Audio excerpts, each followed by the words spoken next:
Welcome to History, Facts, and Mysteries, the channel where the echoes of the past come alive through in-depth storytelling, rigorous research, and the captivating tales that continue to intrigue, mystify, and inspire. Today, we turn our gaze toward the golden sands of ancient Egypt, a land of gods, pyramids, dynasties, and secrets buried deep beneath stone and time. Among its many enigmas, few are as haunting or as debated as the final fate of one of history's most iconic queens. Her name is etched in legend, her image immortalized in art, yet her death remains an unsolved puzzle that continues to baffle historians to this day.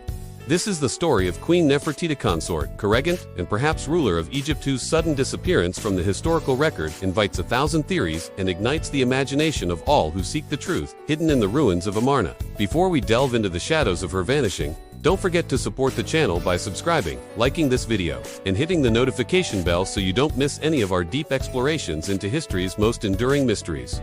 From ancient conspiracies to forgotten civilizations, we bring you the stories that textbooks often leave behind. Your support helps us continue digging through time and uncovering the truths behind the legends. In the grand pantheon of ancient history, Queen Nefertiti stands out not merely for her legendary beauty, which has captivated the world thanks to the iconic limestone bust discovered in 1912, but for her pivotal role in one of the most radical and controversial eras of ancient Egypt. Her name, meaning the beautiful one has come, is fitting for someone whose physical allure was matched only by her political and religious influence. Akhenaten's wife, Nefertiti, was one of the most beautiful women in the ancient world, or at least she would have been considered as such, according to historians. Her bust, which was discovered by a team led by the Egyptologist Luigi Borch in 1912, ranks among the greatest works of ancient sculpture. But her beauty may have been what ultimately led to her demise. After all, beauty is said to have been the reason that Paris kidnapped Helen of Sparta, an event which kicked off the Trojan War. And in Nefertiti's case, beauty may have also been the catalyst for deadly events. According to a controversial new theory from Egyptologist and classicist Marguerite Sumamente, Nefertiti was killed by one of her own sons, possibly Tutankhamun. In fact, according to some reports, this was not just a theory she put forward, but something she was absolutely convinced of.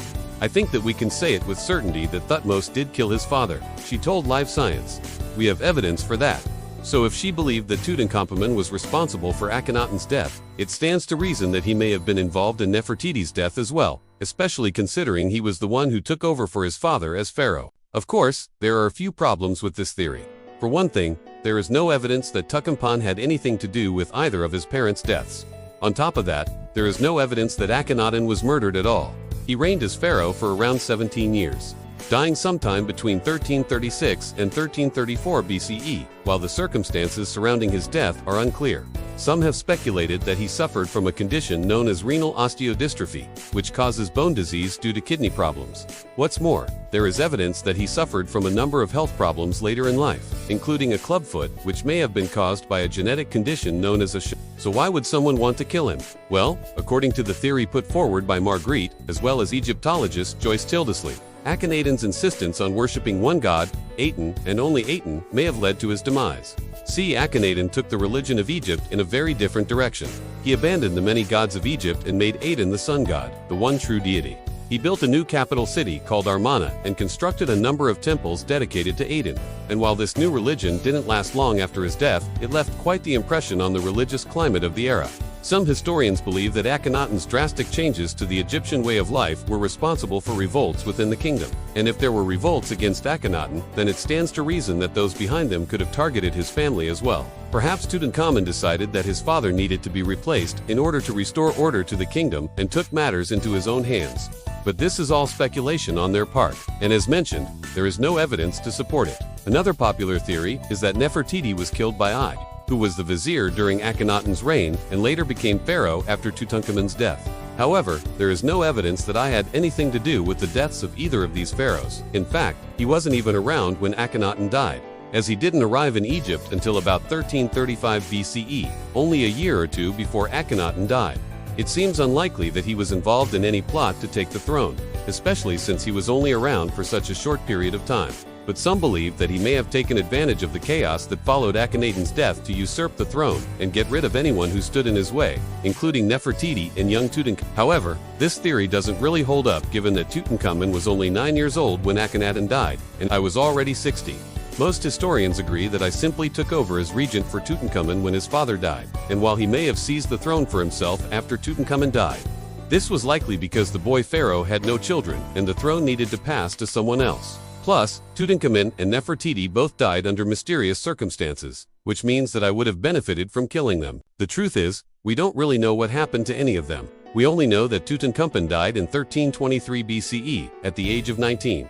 Like his father before him, he suffered from a number of health problems, including malaria, a broken leg, a number of wounds, possibly including a stab wound, and a nasty head injury. His head injury was likely what killed him, but how he got it is unclear. One theory is that he was killed by his advisors or members of his court, but there is no evidence to support this. Another theory is that it was an accident, but there is no way of knowing for sure. As for Nefertiti, we don't know exactly when she died or even if she died during Tutankhamun's reign. She disappeared from the historical record after the 12th year of Akhenaten's 17-year reign. Some believe that she was executed by Tutankhamun or I, but this is pure speculation. Others believe that she may have died of natural causes, but since no one knows when exactly she died, we can't rule out the possibility that she died during Tutankhamun's reign. But what about her own son, Kia? He is another possible suspect in Nefertiti's murder, but once again, there is no evidence to support this. In fact, we don't know much about him at all, other than the fact that he was born around 1345 BCE, and he was probably Tutankhamun's half-brother. He may have been the son of Nefertiti and Akhenaten, but some believe that he was actually the son of a minor wife of Akhenaten named Kekkonen. Unfortunately, the historical records are pretty unclear on this, and it's impossible to say for sure. If he was the son of Nefertiti and Akhenaten, then he would have been about 20 years old when Tutankhamun came to power. And since he never held any official positions, it seems unlikely that he would have been a threat to Tutankhamun. That being said, it's impossible to know for sure.